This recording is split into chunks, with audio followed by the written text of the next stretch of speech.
আপনারা কি জান্নাতে যেতে চান? আসলেই চান কিনা? তবে জাহান্নামের গাড়িতে উঠে জান্নাতে যাওয়া যাবে?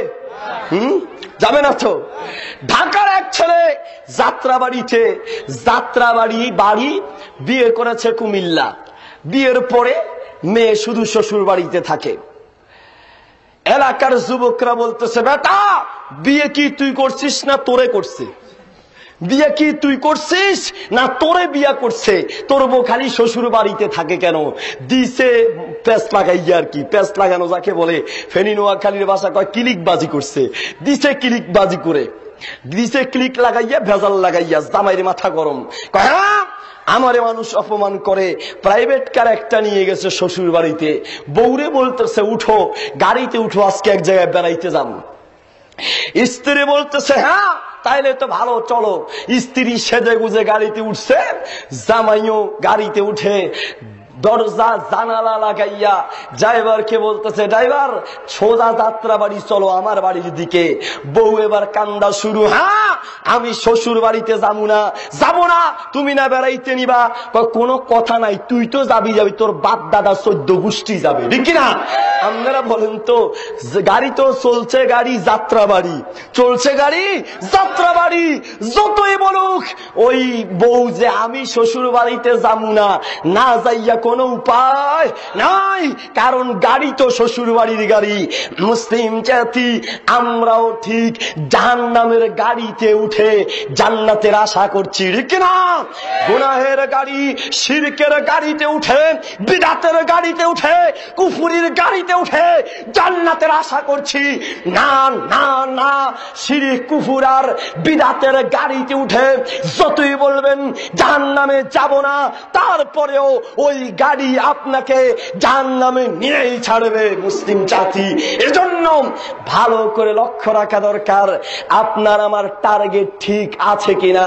মুসলিম জাতি জান্নাতে তো যেতে চাই, আল্লাহও জান্নাত দিতে চান, তবে ওই জান্নাতের জন্য চেষ্টা করা লাগবে কিনা? জান্নাতের পথে চলতে হবে, জান্নাতের জন্য প্রচন্ড আগ্রহ থাকতে হবে। সহিহ বুখারী 2য় খণ্ডের কিতাবুত তাওহীদের ভিতরে একটা হাদিস পড়লাম। আল্লাহ রাসূল সাল্লাল্লাহু আলাইহি ওয়াসাল্লাম এক ব্যক্তির ঘটনা বললেন, ঘটনা বানোয়াট ঘটনা নয়, হাদিস থেকে। জান্নাতীরা জান্নাতে যাবে, জাহান্নামীরা জাহান্নামে ঢুকে যাবে। সর্বশেষ যেই ব্যক্তি জান্নাতে যাবে ওই ব্যক্তিটার অবস্থা হাদিসের ভিতরে তুলে ধরা হয়েছে। লোকটার চেহারা থাকবে জাহান্নামের দিকে ফিরানো। লোকটা আল্লাহর কাছে শেষ মুহূর্তে আবদার করবে, ইসরিফ ওয়াজহি আনিন নার। রব্বুল আলামিন, জাহান্নামীরা জাহান্নামে ঢুকলো, জান্নাতীরা জান্নাতে গেল, আমার চেহারা জাহান্নামের দিকে ফিরিয়ে রেখেছেন। আয় আল্লাহ, আমার চেহারাটাকে একটু জান্নাতের দিকে ফিরিয়ে দেন। আল্লাহ ওয়াদা নিতে আছেন, বান্দা তোমার চেহারা যদি জান্নাতের দিকে ফিরিয়ে দেই এরপরে আর কোনো আবদার করবা কিনা? বান্দা বলতেছে, লা ওয়া ইজ্জাতিকা, না আল্লাহ আপনার ইজ্জতের কসম, আর কোনো আবদার করব না। আবদার মাত্র একটা, কি? আল্লাহ জাহান্নামের দিক থেকে ফিরিয়ে জান্নাতের দিকে করে দেন। এই হাদিসটাকে বলা হয় মুসালসাল হাদিস বিদ্দিহ। কি তার মানে? এই হাদিসটা বলার সময় মুহাদ্দিসরা হাসেন, ওস্তাদ হাসেন, ছাত্র হাসেন, বক্তা হাসেন, শ্রোতারাও হাসেন। সুবহানাল্লাহ। হাসলেও জায়গা মতো সওয়াব আছে, আবার অজায়গায় হাসলে গুনাহ হয়, ঠিক কিনা? মিশকাতুল মাসাবিহের 168 নম্বর পৃষ্ঠায় আল্লাহর নবী সাল্লাল্লাহু আলাইহি সাল্লাম বলেন, ইন্না মিনাল মারুফি আন তালকা আখাকা বিওয়াজহিন তালাকিন। হে দুনিয়ার মানুষ শোনো, কোন মানুষের সঙ্গে দেখা করার সময় যদি কেউ হাসে, সাক্ষাৎ করার সময় কেউ যদি হাসে, হাসি মুখে সাক্ষাৎ করে, তোমার আমল নামায় ফেরেশতারা নেকি লিখতে থাকবেন, নেকি। সুবহানাল্লাহ। সুতরাং জায়গা মতো হাসবেন। মুসলিম জাতি যেই হাদিসটি বলছি, এই হাদিসটিকে বলে মুসালসাল হাদিস বিত্তিহকি। হাদিসটি বলার সময় মুহাদ্দিসরা হাসেন, ওস্তাদরা হাসেন, ছাত্ররাও হাসেন। কারণ ওই ব্যক্তিটা আল্লাহর সঙ্গে ওয়াদা করেছেন, আল্লাহ একটা বার শুধু জান্নাতের দিকে ফিরিয়ে দাও আল্লাহ, আর কিছু চাইব না। আল্লাহ ইয়াসরিফু ওয়াজহাহু আনিন নার, আল্লাহ তার চেহারাটাকে জাহান্নামের দিক থেকে ফিরাইয়া জান্নাতের মুখে করে দিবেন। কিছুক্ষণ চুপচাপ হয়ে বসে আছে, কোনো কথা নাই, চুপচাপ হয়ে বসে আছে। সাকাতা মাশা আল্লাহ, আল্লাহ যতক্ষণ চান বান্দা চুপ, আর কোনো আবদার করে না। কিছুক্ষণ পর আবার চেচ্ছে, এবার বলতেছে আল্লাহ কদ্দিবনি ইলা বাবিল জান্নাহ, আল্লাহ জান্নাতের ভিতরে যাওয়া লাগবে না, জান্নাতের ভিতরে যাব না আল্লাহ, শুধুমাত্র মেহেরবানি করে জান্নাতের দরজা পর্যন্ত যাওয়ার তৌফিক দাও। সুবহানাল্লাহ, আল্লাহ শুধুমাত্র জান্নাতের দরজা পর্যন্ত যাওয়ার তৌফিক দাও। মানুষের অভ্যাস, দাঁড়াইতে দিলে বসতে চায়, বসতে দিলে খাইতে চায়, খাইতে দিলে শুইতে চায়, শুইতে দিলে পায়খানা করতে চায়, ঠিক না? মুসলিম জাতি মানুষের অভ্যাসই এমন ছিল জাহান্নামের দিকে। এবার বুদ্ধি পরামর্শ করে দোয়া করতে করতে শেষ পর্যন্ত চাইতেছে জান্নাতের দরজা পর্যন্ত যাইতে। আল্লাহ দয়াবান, আল্লাহ রহমান রহিম, আল্লাহ বলেন যা বান্দা ইউকদ্দিমুহু ইলা বাবিল জান্নাতি, আল্লাহ তারে জান্নাতের দরজা পর্যন্ত নিয়ে যাবেন। জান্নাতের দরজা পর্যন্ত ছিলেন, জাহান্নামের দিকে ফিরানো, ওখান থেকে ফিরিয়ে জান্নাতের দরজা পর্যন্ত নিলেন। নেওয়ার পরে এবার সেখানে রাখার পরে চুপ, কোনো কথা নাই, চুপ হয়ে গেলি জান্নাতের দিকে তাকায়। রাহা রাহা রা ফিহা, সে সেখানে দেখবে মিনা সুরুর, বিভিন্ন আনন্দের জিনিস দেখবে। ও আল্লাহ, আব্দুল্লাহ দেখি কলা নিয়ে ঝুলতে আছে, ও আল্লাহ আব্দুর রহমান দেখা যায় আঙ্কুর খায়। জান্নাতের ভিতরে আব্দুল গফফার দেখা যায় আনার নিয়ে বসে আছে, আব্দুল জব্বার দেখা যায় আল্লাহ কাঁঠাল ভাইয়া খাইতেছে। আল্লাহ এক একজনকে দেখা যায় কেউ পাখির গোশত খায়, কেউ মধু খাইতেছে, এক একজন এত নিয়ামতের ভিতরে আল্লাহ কেমনে সহ্য করি। শেষ আবার আল্লাহর কাছে দোয়া করতে করতে এবার আবার আল্লাহর কাছে বলতেছে, আল্লাহ আদখিলনিল জান্নাহ, আল্লাহ দয়া করে জান্নাতের দরজা পর্যন্ত আল্লাহ মেহেরবানি করে আল্লাহ জান্নাতের ভিতরে একবার ঢুকাইয়া দাও। সুবহানাল্লাহ, আল্লাহ একটাবার শুধু জান্নাতের দিকে ঢুকাইয়া দাও, জান্নাতের ভিতরে ঢুকার তৌফিক দাও। ভিতরে যাওয়ার পরে আল্লাহ মুস্কি হাসবেন। এই আবদার করার পরে দহিকা আল্লাহ নিজেই হেসে এবার বান্দাকে বলবেন, বান্দারে কি বলেছিলি, লা আসআলুকা গায়রা, বারবারই বললি না, শুধু একটাই চাই আল্লাহ, আর কিছু চাই না, আর কিছু চাই না। শেষ পর্যন্ত জান্নাতের ভিতরে যাওয়ার আবদার করলি।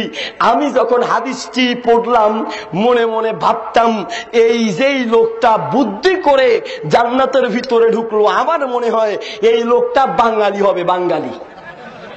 কারণ এত চিকন বুদ্ধি বাঙালির কাছেই বেশি, ঠিক না? মুসলিম জাতি বড় অবাক করা ব্যাপারে শেষ পর্যন্ত জান্নাতের ভিতরে যাইয়া চুপ হয়ে বসে আছে, ভয়ে আল্লাহর কাছে কিছু চায় না। আল্লাহ বলেন তামান্না তামান্না তামান্না, বান্দা আমার কাছে চা, তুই শুধু চাইতে দেরি, আমি আল্লাহ তাই দিব, যাই চাইবি তাই দিব বান্দা। সুবহানাল্লাহ, বান্দা খালি চা, চাইলেই আমি আল্লাহ দিব। সেই জান্নাতে আপনারা যেতে চান তো? হ্যাঁ, টার্গেট ঠিক রাখতে হবে। টার্গেট যদি ঠিক না থাকে দুনিয়ায় বহু আমল করেও জান্নাত পাওয়া যাবে না। এই জন্য টার্গেট ঠিক রাখতে হবে। সুনান ইবনে মাজার 292 নম্বর পৃষ্ঠায় আল্লাহর নবী মুহাম্মদ সাল্লাল্লাহু আলাইহি সাল্লাম বলেছেন, সায়াতি আলান নাসি সানাওয়াতুন কদ্দাত, এই পৃথিবীর বুকে এমন একটি যুগ আসবে যেই যুগের মানুষগুলো হবে ধোঁকাবাজ। নামাজ পড়তে হয় 5 ওয়াক্ত, আর আমাদের দেশের মিস্টার শুক্কুর আলী খালি শুক্রবারে মসজিদে যায়, মিস্টার বরাত আলী শুধু সবে বরাতে মসজিদে যায়, মিস্টার কদর আলী শুধু সবে কদরে মসজিদে যায়, মিস্টার ইদু মিয়া ঈদ আসলে পরে পাঞ্জাবি টুপি লাগাইয়া বাপরে বাপ পুরা আব্দুল কাদের জিলানী আছে কিনা মুসলিম জাতি। এজন্যই বলছি আল্লাহর নবী বলেছেন এমন একটা যুগ আসবে যেই যুগের মানুষগুলো হবে ধোঁকাবাজ। আমরা যে কত রঙের ধোঁকাবাজ, বাস্তবতা না দেখালে বুঝবেন না। একটা নোট ছিঁড়ে গেছে, সিরা নোটটার নিয়ম ট্যাপ পাইলে ট্যাপ, ট্যাপ যদি না পায় ঘাম, ঘাম যদি না পায় মুখের স্যাপ দিয়া কোন রকম জোড়া লাগাইয়া সন্ধ্যার সময় দোয়া করে আল্লাহ কারেন্টটা নেও।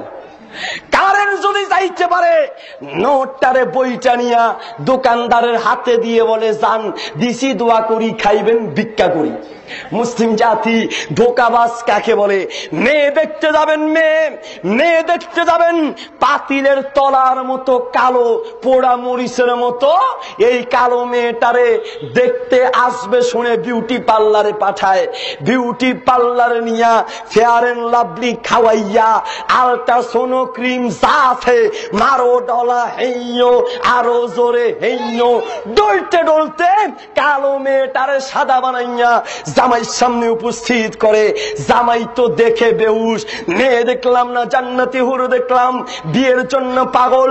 বিয়ের পরের দিন যখন হাত পা ধুয়ে সামনে আসে জামাই তো এবার বেহুশ।